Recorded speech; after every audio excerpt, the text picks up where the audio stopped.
Assalamualaikum warahmatullahi wabarakatuh. Bertemu sekali lagi dengan sahabat-sahabat bersama Pak Ngah di dalam channel Kebun Didik.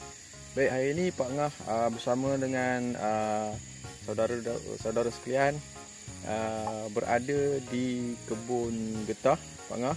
Baik, hari ini Pak Ngah tak dapat nak menoreh getah sebab hari hujan.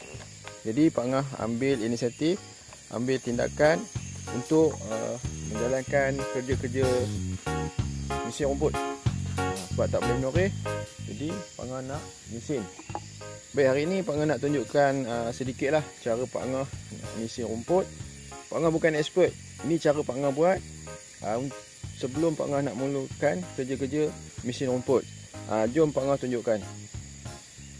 Oh ya, tapi sebelum tu, pada sahabat-sahabat yang baru jumpa channel Kebun Didik ni, minta tolonglah support sikit Pak Ngah dengan tekan butang subscribe dan juga butang loceng di sebelahnya untuk membantu Pak Ngah mengembangkan lagi channel Kebun Didik ini dan juga menghasilkan video-video yang lebih bermanfaat di masa akan datang. Minta tolong ya, tekan butang loceng dan juga butang subscribe. Free je, tak kena charge. Okey, ini adalah mesin rumput yang Pak Ngah gunakan, jenis Tanika 326F. Mesin lama. Pertama sekali, pastikan minyak ni diisi penuh tangki dengan diisi tuti lah. Tuti kena mengikut dia punya nisbah sukatan. Untuk mesin rumput Pak Ngah ni, Pak Ngah isi penuh petrol dan juga tutinya Pak Ngah hanya masukkan lebih kurang dalam 4 ke 5 titis sahaja campuran dia. Dan dia tidak mengeluarkan asap yang banyak, dan juga dia sampai sekarang Pak Ngah gunakan kaedah tersebut. Awal Pak Ngah gunakan nisbah yang disarankan oleh pihak kedai. Bila campuran dibuat, dimasuk, sewaktu Pak Ngah mula-mula nak guna, asap berkepul-kepul keluar terlalu banyak sehingga akan cepat, dia punya plug cepat kotor. Jadi Pak Ngah explore dan juga cuba sendiri, dapatlah hasilnya. Pastikan injap ataupun stok kok dia ni buka. Kemudian ini adalah untuk dia punya cok. Cok dia ni kalau yang tak ada masalah, tak payah usik apa-apa lah. Kemudian ini dia punya pedal lah untuk press minyak. Ini dia punya mudguard, penahan sekiranya kalau ada bahan terpelanting, terkena ni dulu baru kena kita lah. Tapi yang Pak Ngah punya ni pun dah pecah. Dan ini mata pisau yang Pak Ngah gunakan 20 inci. Dia nak sentiasa tajam baru dia berkesan lah. Kemudian sebelum guna, pastikan dia punya nut, ni nut ketat lah, tak longgar. Kemudian Pak Ngah tak syorkan sahabat-sahabat guna mata yang lurus. Lurus ni dia tekanan daya tahan dia kurang. Gunakan yang runcing. Mata runcing di bahagian atas besar, di sini kecil. Jadi daya dia kuat lah berbanding dengan yang straight. Yang straight tu dia suka patah di bahagian ni. Okey, itu untuk mesin rumput lah. Pastikan mata dia, kalau ada bengkok di bahagian ni, jangan pakailah. Nanti rod ini akan bergetar. Dia akan bergegar, membuatkan tangan kita berasa lenguh dan letih.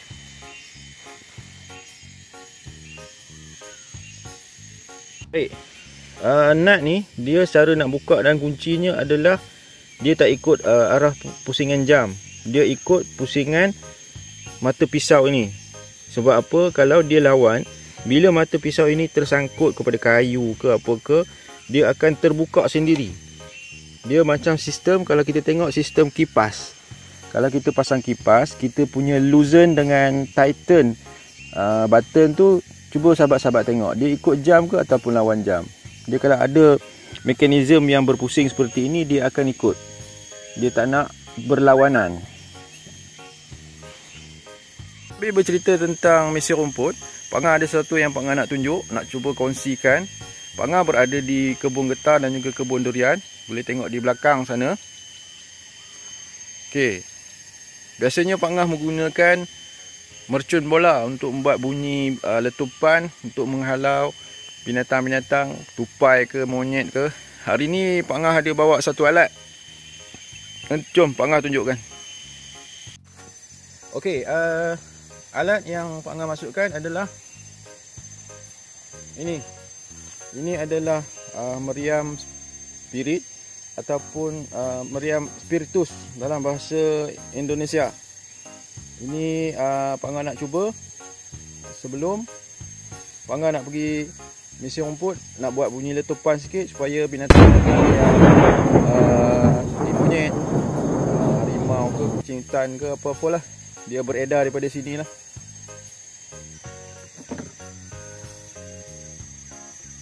Satu, dua, tiga, empat, lima, enam, tujuh, lapan, sembilan, 10.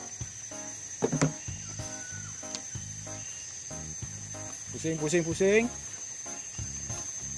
Putarkan. Dan kita tembak.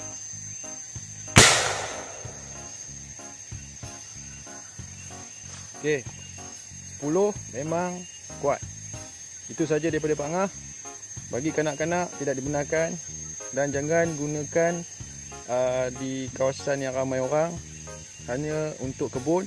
Itu pun mengikut keperluan. Itu saja. Bye bye. Okey, ada yang tanya bagaimana Pak Ngah buat rakaman dekat kebun. Okey, Pak Ngah menggunakan handphone biasa iaitu Vivo. Vivo pun Vivo lama, Vivo 11. Cuma tripod, Pak Ngah tak guna tripod. Pak Ngah gunakan ini. Camera holder, smartphone holder. Pak Ngah gunakan alat ini kerana, jom Pak Ngah tunjuk contoh dia. Gunakan alat ini, dia mudah. Kalau Pak Ngah nak buat rekod, Pak Ngah cuma kepitkan di sini dan juga letakkan handphone di sini. Kalau nak ambil angle angle dari bawah, baik, Pak Ngah hanya kepitkan sahaja. Kemudian ini Pak Ngah boleh pusing. Maksudnya kamera berada di bahagian inilah. Ini kalau kata nak ambil angle daripada bawah lihat ke atas. Kiranya Pak Ngah nak buat konten, contohnya berada di atas pokok, jadi Pak Ngah akan letakkan kamera ini di atas pokok. Sambil memanjat pokok, Pak Ngah letak. Jadi view tersebut boleh nampak seolah-olah ada cameraman di atas pokok. Tak perlu menggunakan tripod, hanya menggunakan alat ini. Alat ini Pak Ngah beli di hardware yang besar adalah. Kalau hardware yang kecil-kecil tak ada. Sebenarnya holder ini adalah pemegang laser untuk membuat shilling.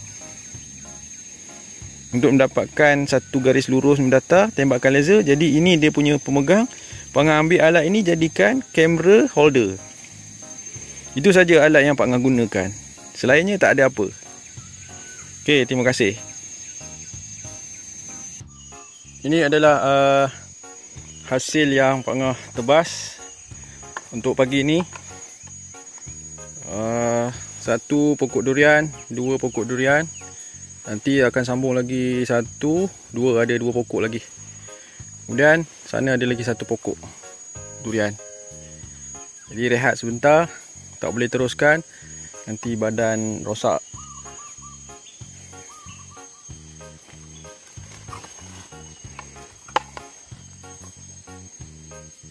Eloknya kalau kata tanah berbukit macam ni, ada cerun, dinasihatkan potong di sebelah atas dulu, kemudian baru bawa ke bawah.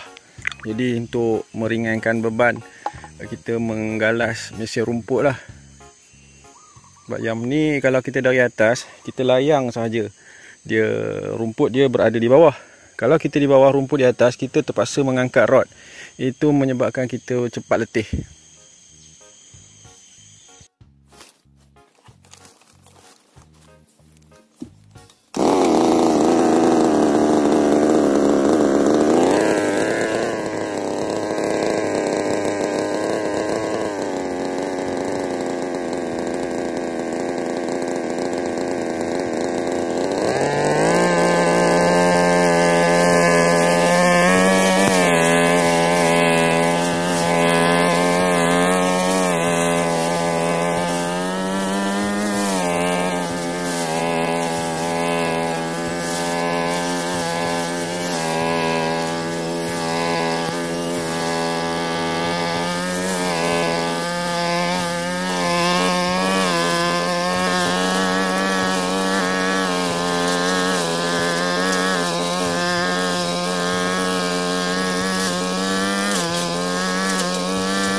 terkena batu, dia punya nut dia cabut. Apa kata berhenti dulu, setting dulu, baru sambung balik lah. Bahaya.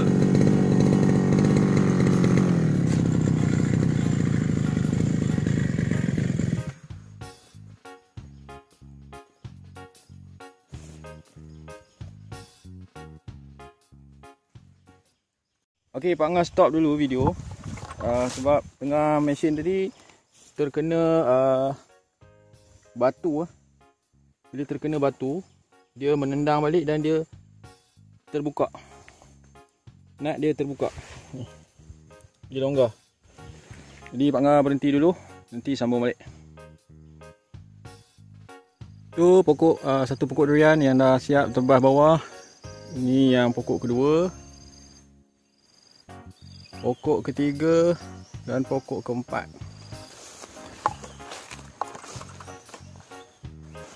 Lagi satu pokok tu tak sempat lagi, pagi petang insya-Allah. Okay, belanja sikit buah durian yang ada kat atas pokok. Dia tak jelas sebab cahaya kuat sangat. Cara yang Pak Ngah buat lah, sentiasa yang Pak Ngah selalu guna sebelum Pak Ngah memulakan kerja-kerja mesin rumput. Cukup dulu video Pak Ngah untuk kali ini, untuk tips simple. Harap-harap bermanfaat kepada semua sahabat-sahabat. Sekian, asal rajin insya-Allah. Jadi bye bye, assalamualaikum.